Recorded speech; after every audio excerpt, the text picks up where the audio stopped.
Selamat siang Tribuners. Assalamualaikum warahmatullahi wabarakatuh. Salam sejahtera untuk kita sekalian. Om Swastiastu, Namo Buddhaya, salam kebajikan. Berjumpa kembali dengan saya Domo Ambarita, Wakil Direktur Pemberitaan Tribun Network, yang juga pemimpin redaksi Harian Warta Kota di Jakarta. Siang ini masih dari lokasi Rakernas Asosiasi Pemerintah Kota se-Indonesia atau seluruh Indonesia di Makassar, Rakernas Apeksi. Kita akan bincang-bincang kembali dengan Wali Kota. Ini adalah Wali Kota keempat yang kita ajak berbincang dalam 2 hari ini. Tribuners, Kota Pahlawan. Kalau tadi Kota Yogyakarta, Kota Pariwisata, ini Kota Pahlawan. Kota terbesar di Indonesia rasanya. Nomor 2 lah, nomor 2. Apa nomor 2 saja? Tapi Provinsi Jakarta. Iya, saya mau bilang itu. Jadi kalau kota terbesar adalah Surabaya.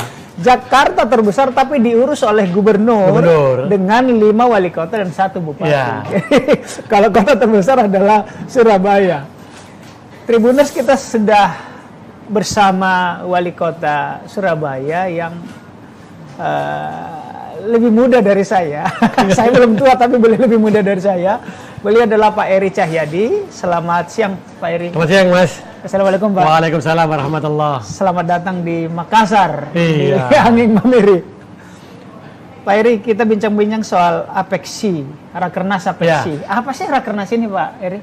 Sebenarnya Rakernas ini diadakan dari seluruh wali kota yang ada di Indonesia untuk saling memberikan support, untuk memberikan apa yang sudah dikerjakan di masing-masing kota dan memberikan masukan juga kepada negara.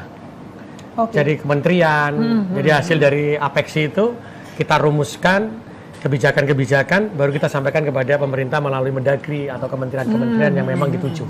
Itulah tujuan dari Apeksi dari semua kota yang ada di Indonesia. Jadi dari 98 wali kota atau yang mewakili membahas kebijakan-kebijakan kota, isu-isu strategis disampaikan pemerintah pusat. Ya, tapi kan juga ada rapat kerja yang kita bahas apa di bidang apa, di bidang apa. Jadi ada kelompok-kelompok kerja begitu. Setelah itu kita jadikan satu, baru kita sampaikan hasilnya nanti. Nah, Pak Wali Kota, terkait dengan Surabaya, apa yang hendak dijual di forum ini? Di Surabaya akan saya sampaikan bagaimana kerja di Surabaya itu menggunakan kekuatan Pancasila dengan guyup rukunnya. Karena di Surabaya dengan kekuatan guyup rukun itu, maka di Surabaya alhamdulillah dalam waktu 1 tahun, di 2021 stunting kita itu 28,9%, sekitar 12.000 gitu, sampai turun 6.000. Di tahun 2023 stunting kita menjadi 4,8%, terendah se-Indonesia. Sekitar 18% turun? Dari 28,9 menjadi 4,8. Wih, 24%. Sehingga disitulah kekuatan kita untuk mengatakan bahwa kekuatan itu adalah guyup rukun. Karena yang mengerjakan berbarengan adalah semua stakeholder yang ada di kota Surabaya, mau pentahelik, mau seluruh rakyat Surabaya itu berjibaku menjadi satu bagian. Juga terkait dengan kemiskinan ya, dengan sistem yang kita padukan dengan padat karya. Sebentar Pak Wali, 24% turun. Turunnya 24%. Ini bukan masalah sepele loh, stunting ya, gizi di sana, perilaku di sana. Bahkan anak stunting itu bisa bukan hanya dipengaruhi dia setelah lahir, ibunya sebelum nikah pun dipengaruhi. Lalu apa yang dilakukan? Jadi di Surabaya kita stunting bukan hanya ketika bayi lahir terus kita intervensi, tidak. Jadi jauh sebelum dia menikah sudah kita intervensi. Salah satu contoh, ketika anak perempuan yang sudah menstruasi, maka kita sudah berikan zat magnesium, zat besi. Jadi di setiap sekolah kita kirim zat besi 2 minggu sekali, kita berikan. Itu ada data aplikasinya. Jadi ketika dia, hari ini 2 minggu dia nggak minum, besoknya dia harus minum. Jadi kita tahu semua. Itu yang pertama. Yang kedua, setelah dia akan menikah, maka ada calon pengantin. Calon pengantin ini pendaftarannya harus melalui aplikasi.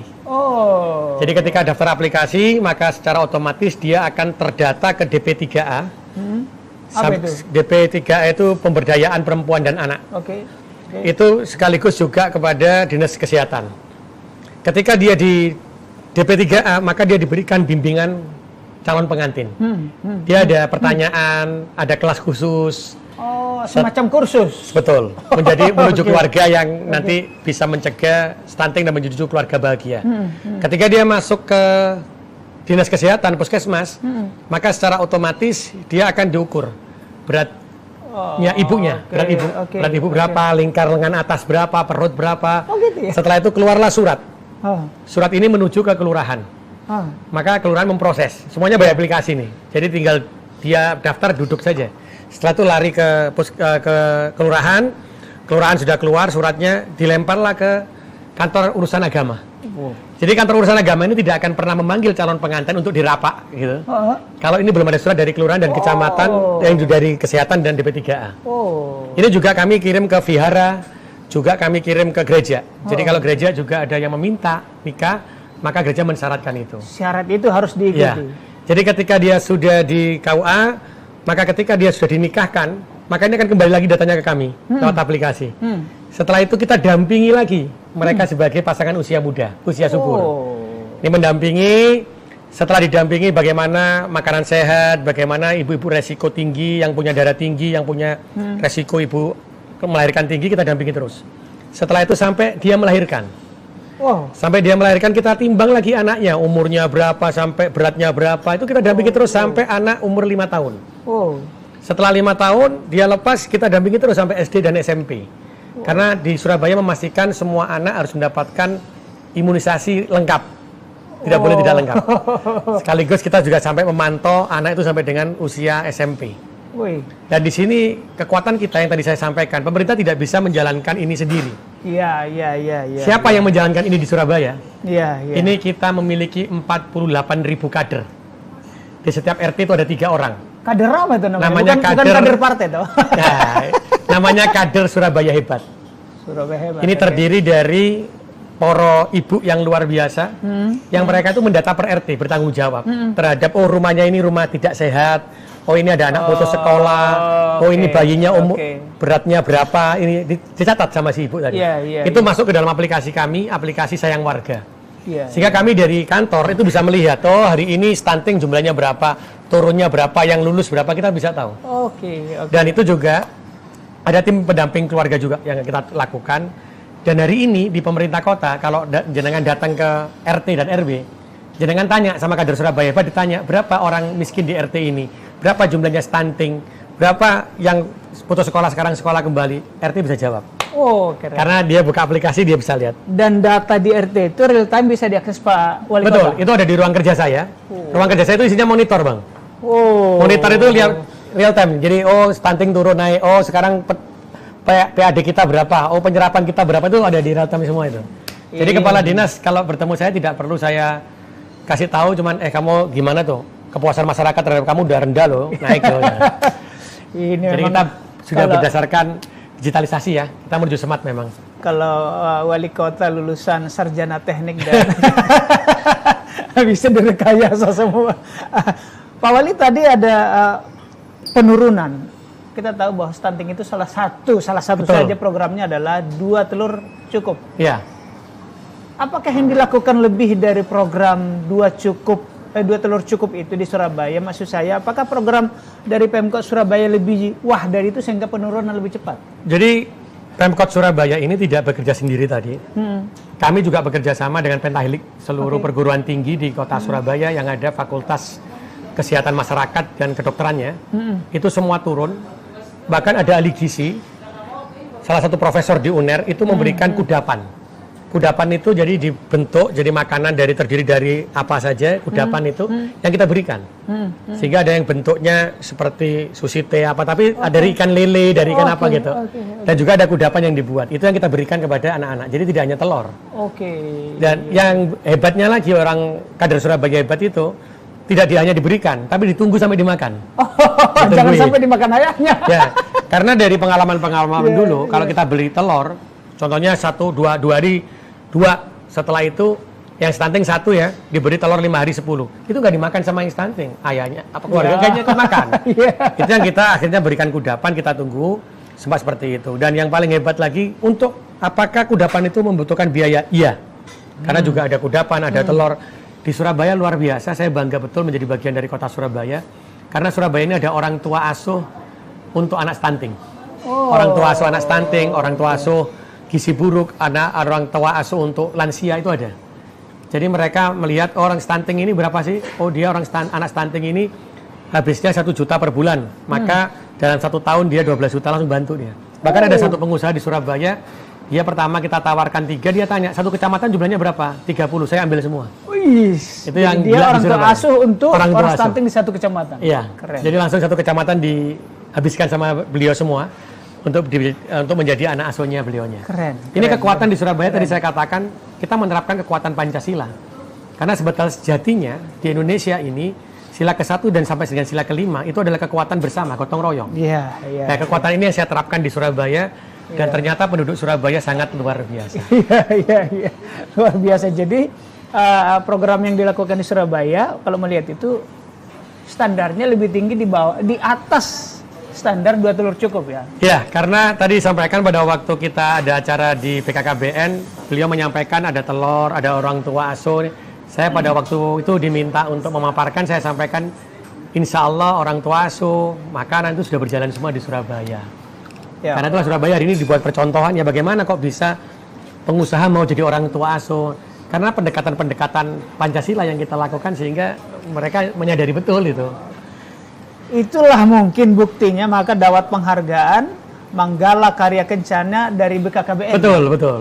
Karena Iya. salah satu penurunnya tertingginya dari Penghargaan Surabaya. tertinggi atas prestasi percepatan penurunan stunting Ya. nasional itu ya. Sampai WHO kemarin dari WHO juga datang. Karena dari WHO juga merasa mungkin, apa mungkin. Setelah itu dari sekretaris staf susnya presiden, staf susnya wapres datang semua. Memang kenyataannya begini. Karena saya tunjukkan kader Surabaya hebat, beliau pada kaget semua. Karena tidak ada kader Surabaya, kader yang seperti di Surabaya begitu. Pak Karena Wali, jumlahnya banyak gitu. apa kiatnya Pak Wali kok bisa mengajak, merekrut kemitraan gotong royong pengusaha tadi? Bukan Jadi- karena awas. Jadi Bukan, pada waktu awal saya menjadi wali kota, saya kebetulan kan dari pegawai negeri. Ya, Saya terakhir dari kepala Bapeda. ya. Sehingga saya tahu betul tidak bisa dalam menyusun sebuah kota atau memimpin sebuah kota itu top down. Maka kita harus dari bawah. Ya, ya, ya, ya. Kalau saya punya prinsip khairunas anfa'uhum linnas. Manusia itu yang paling baik adalah manusia yang benar-benar bermanfaat untuk manusia Iya, yang lainnya. Itu yang saya selalu katakan. Bahkan saya, Pak, kalau di depan orang, Mas, di depan orang banyak itu saya katakan, Surabaya jadi seperti ini bukan karena wali kotanya. Kalau ada salah satu wali kota yang mengatakan bahwa saya yang paling hebat berubah Surabaya karena saya, itu berarti wali kota yang paling salah. Ya, ya. Karena ya. kekuatan kita adalah kekuatan rakyat. Disitulah mereka akhirnya merasa Pak Wali seperti ini. Bahkan saya mengantor itu tidak lagi di kantor karena saya turun ke bawah. Bahkan seluruh jajaran lurah camat hari ini itu ngantornya di Balai RW. Oh. Tidak ada kantor di Ya, ya, ya. di mana di kantor kelurahan. Karena apa? Karena saya mengatakan semua permasalahan itu bisa selesai kalau masyarakat itu bisa ada komunikasi dan diskusi. Ya, ya, ya. Karena saling menghargai itu lebih Iya, penting. iya, Ternyata kekuatan itu luar biasa. Bahkan saya datang ke Balai RW, kan datang satu-satu ya, mengatakan mereka, Pak, belum ada pemimpin yang datang ke RW saya dalam sejarah kecuali Bapak. Gitu. Woi. Nah, dari seperti ini, saya katakan sama teman-teman, betapa kita menjadi pemerintah yang menjadi bagian untuk mensejahterakan umat kalau kita tidak pernah bertemu dengan umatnya. Di situ Iya, ternyata, iya, Mas, iya. tanggapan masyarakat sangat luar biasa dan merasa saya ajak membangun Surabaya juga luar biasa, akhirnya menjadi kekuatan besar. Partisipasi proaktivitas jadi timbul dari diri Tinggal. sendiri ya. Bukan Bahkan hanya saya disuruh ya. di Surabaya ini saya punya grup Forkom. Grup Forkom itu ada di Surabaya itu ada 31 kecamatan. 31 kecamatan. Grupnya saya itu ada 31. Saya punya grup 31 di Surabaya. Oh, Satu kecamatan ini, grup satu kecamatan itu terdiri dari RT, RW, lurah, camat, LPMK di situ. Bicaranya banyak. Tidak ada insya Allah wali kota atau kepala daerah yang berani seperti ini. Iya, iya, Sehingga iya, di sini disampaikan semua. Iya, iya, Apapun. iya, iya. Sehingga di situ saya bilang sama teman-teman, kita sebagai pemerintah, inilah keindahan yang kita rasakan. Oke. Berarti kita tahu kelemahan kita. Kalau kita dikritik tahu kelemahan, harus diperbaiki. Iya, Jangan iya, menyerah iya, untuk iya, itu. iya, iya. Jadi 31 kecamatan, Mas. Saya masuk satu-satu. Woi. Saya jadi tahu di sini kotor, di sini kurang, di sini apa. Dan teman-teman saya bilang, jangan sampai saya tahu duluan daripada kamu. Iya, iya. Dan nomor telepon saya, itu nomor telepon umum. Masyarakat bisa langsung kontak saya. Satu hari itu saya bisa sampai 3.000 sampai 5.000 WA. Saya sudah sampaikan ke warga Surabaya, saya mohon maaf. Jawabnya tidak bisa sehari, 2 hari, bisa 3 hari, 4 hari. Iya. Kalau dulu, Mas, itu saya langsung jawab. Iya, iya, iya. Kalau hari iya. ini saya jawabnya agak lama, karena kan sampai ribuan. Iya, iya, iya. Tapi di situ saya ada yang mengatakan, Pak, kenapa tidak diberikan tim saja? Tidak. Karena saya harus tahu apa yang dimau dan terjadi di masyarakat saya. Dan alhamdulillah setelah kejadian itu saya sampaikan, kumpulkan semua pegawai, saya bilang, kenapa kamu tidak tahu saya tahu? Karena nomor telepon saya, masyarakat tahu, masa lurah camat sama kepala dinas nomor teleponnya nggak dikasih ke warganya. Setelah itu nomor teleponnya nggak ada yang nggak dikasih, Pak. Dikasih semua. Dan itu saya bilang, bayangin, mereka jadi kepala dinas, jadi lurah camat, nomor teleponnya disimpan nggak dikasih warganya. Kan nggak pantas gitu Wali kan. kota dapat malah. Akhirnya semua dikasih. Tugas kita sekarang agak ringan gitu. Tapi ngomong-ngomong, dialokasikan terkait itu tadi di akses publik, dialokasikan berapa jam per hari hanya untuk melihat WA keluhan warga? Saya kalau melihat keluhan warga itu saya pasti di pagi hari dan malam hari. Ketika itu saya kalau menjawab WA itu sekitar jam 8 sampai jam 12 malam. Itu setiap hari. Tapi di sela-sela ini, di sela-sela pekerjaan, saya pasti akan buka. Dan akhirnya dari pengalaman itu, saya buat aplikasi, Mas. Bikin sendiri? Ya, bikin sendiri. Saya aplikasi di Surabaya nggak ada yang bikin orang, bikin sendiri sama teman-teman. Jadi di situ itu yang di grup Forkom tadi, itu sama yang masuk ke WA saya, itu otomatis langsung bisa ke grup. Jadi masuk, ini kecamatan ini kecamatan ini, kecamatan ini, kecamatan ini. Saya udah tahu di aplikasi. Setelah itu saya langsung lempar ke mana? Lempar ke teman-teman langsung kelihatan. Ini menyelesaikannya dalam waktu 1 kali 24 jam atau lebih. Jadi saya lihat aja teman-teman. Jadi teman-teman alhamdulillah sekarang tidak ada yang kerjanya tidak terpantau, tidak ada. Oke.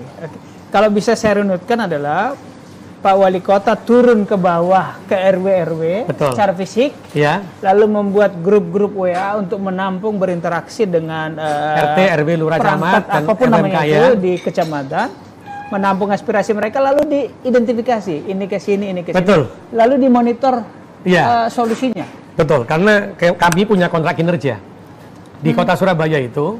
Saya punya kontrak kinerja dengan seluruh kepala dinas, kepala OPD, kepala dinas, lurah camat.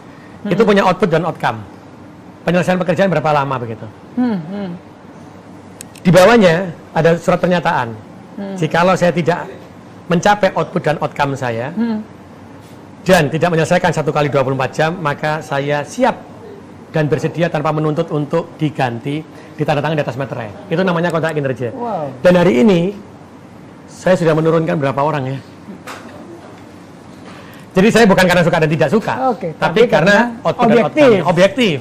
Saya bilang sama teman-teman, saya tidak ingin pegawai negeri jadikan politisasi. Tapi kamu bekerja dengan hatimu, dengan output dan outcome-mu. Jadi siapa yang mau jadi outcome, output ini silakan jadi kepala dinas, kalau tidak mampu silakan minggir. Akhirnya ada tanda tangan. Ada yang kepala dinas cuma 1 tahun ganti.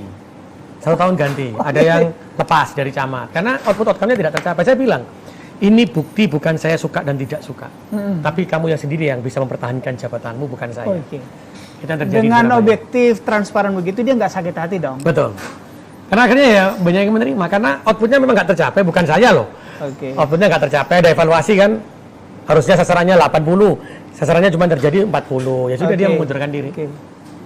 Pak Wali, stunting turun. Lalu di sisi lain kemiskinan juga menurun. 5,98% begitu? Jadi awalnya 5,9 sekarang jadi 4,3.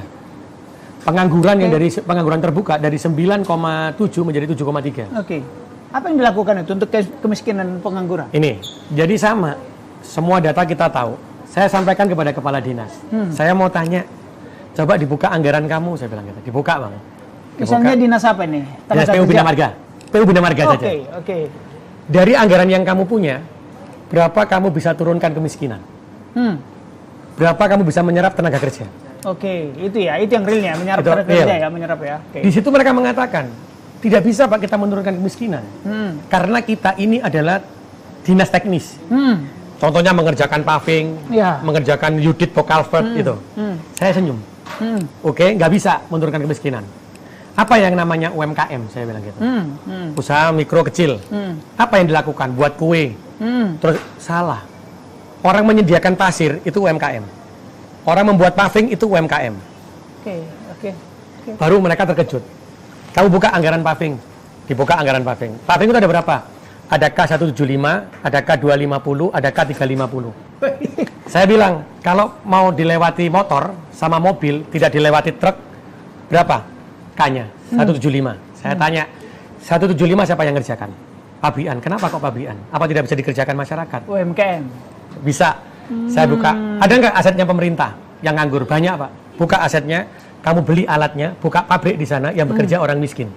Iya. Kamu dampingi sampai dia mampu mencetak itu. Artinya Akhirnya terjadi pendidikan, pelatihan. pendidikan. Oke. Hari ini orang miskin yang sudah terserap itu ada sekitar 300 orang yang bekerja di paving. Itu pendapatannya sudah 6 juta per bulan. Ini hanya untuk paving loh. Mereka diambil dari mana? Contohnya orang miskin ini diambil dari mana? Jadi kita punya data, orang miskin di Surabaya berapa ratus ribu. Oh, oke. Jadi awalnya kita 1 juta jiwa, sekarang tinggal 250 ribu kakak. Oh, karena ada tadi data di RT RW tadi. Iya, jadi Oke, kita tahu oke. kakaknya nomor berapa. Kakak nomor berapa? Kita ambil anak-anaknya, kita kerjakan di sana. Hari ini saya sudah minta kepada kepala dinas. Jadi awalnya Mas, ketika teman-teman kepala dinas itu paparan ke saya, nggak ada yang lulus satu pun. Oh, Karena beliau berpikir bahwa kalau yang dinas teknis itu nggak ada hubungannya dengan kemiskinan. Yang ada kemiskinan dinas sosial, Ya, DP3A, tenaga itu kerja, salah besar. gitu ya. Saya bilang aja bagian umum. Untuk bagaimana kamu mengurangi kemiskinan? Tidak ada bagian umum apa, Pak. Kamu cetak map di mana? Iya, iya, iya. Jadi akhirnya apa? Anak Iya, muda iya. yang menganggur kita buatkan kantor, kita sediakan alat cetak mapnya di mereka. Oke. Berapa miliar? Seragam, saya bilang gitu. Seragam untuk anak miskin itu ada sekitar 300 miliar uang kami. Karena kami untuk orang miskin itu kita berikan seragam, belikan sepatu. Anak miskin yang sekolah ya. Sekolah, oke. Itu yang mengerjakan sekarang juga ibu-ibunya orang miskin. Yang tadi yang kita latih, mereka menjahit. Jadi seperti yang baju saya pakai ini baju UMKM-nya. Ini orang miskin yang buat. Oh, iya. Sepatu yang saya pakai ini sepatu orang miskin. Celana yang saya pakai ini celana orang miskin yang jahit semua. Benaran nih? Loh, betulan. Ini yang jualan ini harganya berapa? 200.000 Bang. Wih, Sepatu ini 200.000. gitu ya. Sepatu ini 200.000 ini. Baju ini kainnya harganya sekitar 500.000 UMKM. Oke. Jadi semua ini dari UMKM. Jadi saya kemanapun acara, saya pasti UMKM menggunakan produk Surabaya UMKM. pula, ya kan? Iya. Keren. Saya selalu katakan teman-teman, pemerintah selalu mengatakan UMKM tapi malu menggunakan produk UMKM. Jadi mulai hari ini gunakan produk UMKM. Jadi batiknya teman-teman Pemkot, sepatunya semuanya adalah produk UMKM. Bukan lagi tagline-nya bangga buatan dalam negeri, tetapi bangga buatan UMKM. Betul. Wih, keren. Saya apa malu pakai sepatu ini? Bagus Bang sepatunya. Keren ini. Iya, keren. Wajar lah kalau begitu, stunting turun, kemiskinan turun, penyerapan Ya. tenaga kerja naik ya. Pak Wali, kita tahu bahwa sebelumnya, sekali lagi sebelumnya, Pak Wali agak sulit kita lepas dari bayang-bayang Ibu Risma. Pertanyaan saya adalah, penilaian subjektif boleh, atau pendapat orang lain. Lebih sukses Surabaya sekarang kah dibandingkan dulu, misalnya dalam kebersihan kota, atau yang lain-lain juga boleh? Tidak bisa dipisahkan keberhasilan wali kota hari ini dengan wali kota sebelumnya. Bu Risma berhasil karena Pak Bambang Deha. Karena Pak Bambang Deha sudah meneletakkan pondasi. Setelah itu Pak Bambang Deha membangun sebuah infrastruktur, mulai dari stadion yang digunakan U17. Karena kalau tidak ada Pak Bambang Deha tidak ada Oke. stadion. Setelah itu dilanjutkan oleh Bu Risma. Bu Risma apa? Wali kota yang baik karena beliau melanjutkan sustainable dari apa yang dilanjutkan Pak Bambang, Iya. menciptakan kebersihan, membangun infrastruktur. Sebuah ekonomi itu akan berjalan ketika infrastrukturnya terpenuhi. Iya. Bu Risma tidak bisa menyentuh kemiskinan dan infrastruktur secara bersamaan. Karena itulah beliau mengambil infrastruktur untuk yang pertama. Oke. Sehingga kemiskinan, karena itu ada yang bilang, loh kemiskinan zaman Bu Risma itu tinggi, pengangguran tinggi. Iya. Tidak mungkin dalam satu pemerintah bisa menggunakan kekuatan anggaran dua bidang dia ambil semua. Pasti beliau punya prioritas. Nah, ketika saya menjadi wali kota, maka ketika saya menjadi wali kota yang baik adalah wali kota yang sustainable. Iya. Melanjutkan apa yang sudah dikerjakan wali kota terdahulu.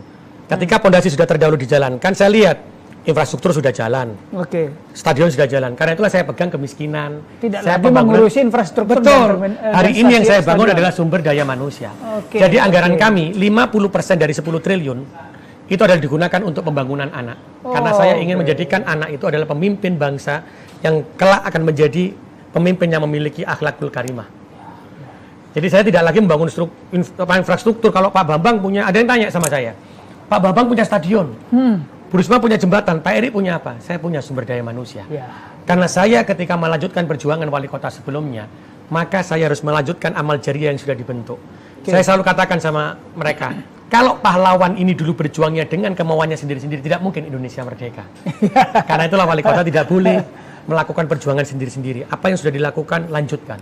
Oke. Apa yang kurang, kerjakan. Benar, Jadi kalau benar. dikatakan, siapa yang lebih baik, kami semuanya adalah yang terbaik. Kota Surabaya. Oke. Tribuners, kita tahu bahwa Piala Dunia U20 gagal di Indonesia.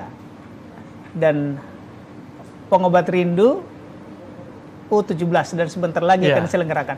Antara lain di Surabaya. Pak Wali, apa yang dipersiapkan oleh?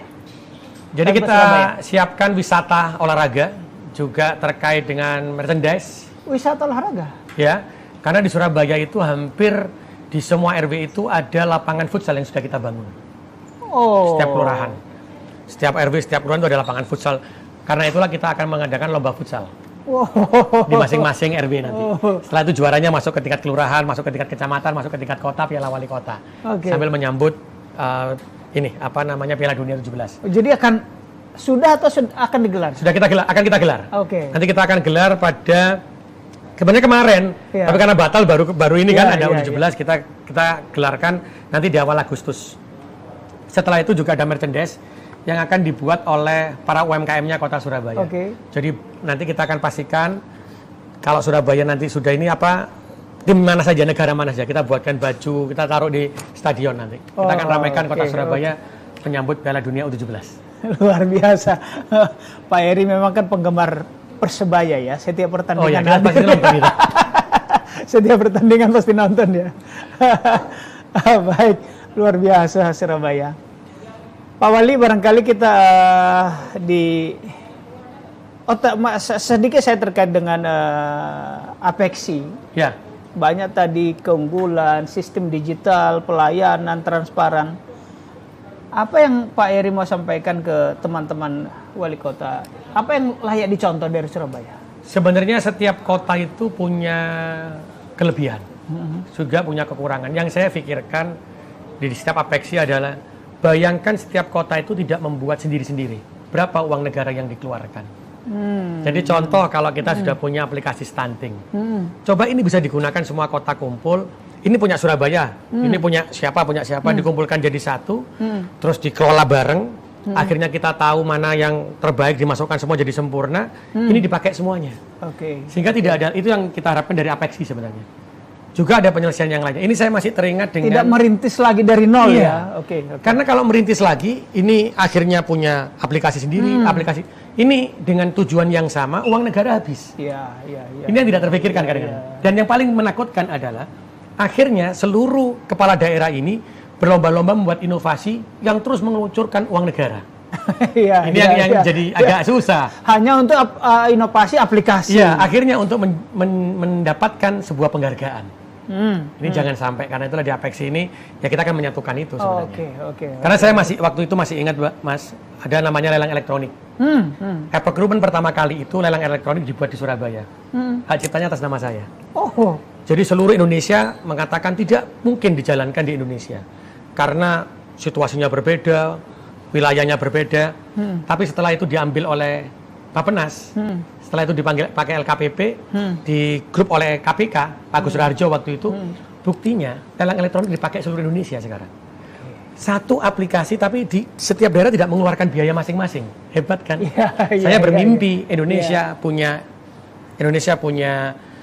Epoch Human, lelang elektronik, Indonesia punya aplikasi stunting, Indonesia punya aplikasi yang satu tapi untuk semua. Inilah kekuatan Pancasila, Bhinneka Tunggal Ika, tapi satu Pancasila. Luar biasa. Pak Wali menjabat sejak 26 Februari 2021. Sebentar lagi oleh undang-undang akan berakhir. Dan 15 bulan lagi akan ada pilkada serentak. Iya, betul. Dengan segala catatan prestasi tadi, masih cinta dengan kota Surabaya atau mau naik kelas? Saya dilahirkan di Surabaya. Pada waktu saya dicalonkan menjadi wali kota, saya tanya ke Umi saya, apakah saya diperkenankan menjadi wali kota? Umi tanya saya, niatmu apa? Begitu. Niat saya ingin mensejahterakan warga Surabaya, jangan. Tapi niatmu kamu ganti. Diganti apa, Mi? Kalau Umi dan Abah meninggal, maka terangi makam Umi dan Abah dengan kelakuanmu, dan kamu harus membahagiakan warga Surabaya dengan kelakuanmu. Makamnya Umi dan Abah jadi terang. Jadi jangan tinggalkan Surabaya sebelum itu berakhir, masa tugasmu berakhir. Karena ini adalah amanah Umi dan Abah, dan Abah saya baru saja menjadi almarhum, sehingga ini janji saya kepada Abah dan Umi saya kalau diminta, saya ingin tetap ada di Surabaya. Saya hadir untuk Surabaya, karena saya belum bisa memberikan apa-apa di Surabaya ini dalam waktu masa kepemimpinan saya. Iya. Karena saya 26 Februari, di 2004 September mungkin saya harus berakhir. Berarti 3 tahun setengah, Mas. 3 tahun setengah, setahunnya saya hanya bertemu dengan COVID. Jadi 26 Februari 2021 sampai 26 Februari 2022, saya bekerja hanya masker, vaksin, dan macam-macam. Berarti saya belum bisa memberikan apa-apa kepada warga Surabaya. Hanya 2 tahun setengah. Tapi warga Surabaya belum bisa merasakan kesejahteraan. Karena saya merubah mindset, merubah sumber daya manusianya. Dan itu butuh waktu, dan sekarang sudah terbentuk sumber daya manusia itu. Maka saya ketika mengakhiri tugas saya ingin betul ketika kemiskinannya sudah di bawah 1%, terus stuntingnya zero stunting, itu saya baru bisa meninggalkan Surabaya. Luar biasa. Karena itu janji saya pada umat Surabaya. Ya, jadi bukan janji untuk mesejahterakan rakyat secara mengawang-awang, tetapi juga amanah wasiat. Ya, dari Abah dan Umi saya, karena Abah baru meninggal, berarti saya tidak mungkin membuat gelap makam Abah saya dengan tingkah pola saya. Jadi saya harus meninggalkan kebaikan-kebaikan di Surabaya.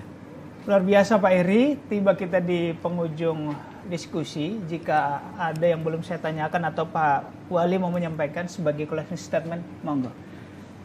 Saya hanya berharap dengan adanya Apexi ini, maka kita bisa menjadi satu kekuatan besar yang seperti lelang elektronik begitu. Apexi pasti bisa menghasilkan hal seperti itu. Karena Apexi ini terdiri dari wali kota yang memiliki ilmu yang sangat hebat, memiliki karakter yang kuat, dan saya yakin semuanya punya tujuan untuk kepentingan umat. Ketika semua didasarkan dengan kepentingan umat, maka saya yakin Apexi bisa memberikan sesuatu yang sangat berharga bagi negara Indonesia ini. Matur suwun, terima kasih Pak Wali. Mas, matur nuwun. Terima kasih Tribuners. Saya Domo Ambarita, pamit undur diri, sampai jumpa pada diskusi berikutnya. Wassalamualaikum warahmatullahi wabarakatuh. Waalaikumsalam warahmatullahi wabarakatuh. Matur nuwun. Matur nuwun. Luar biasa.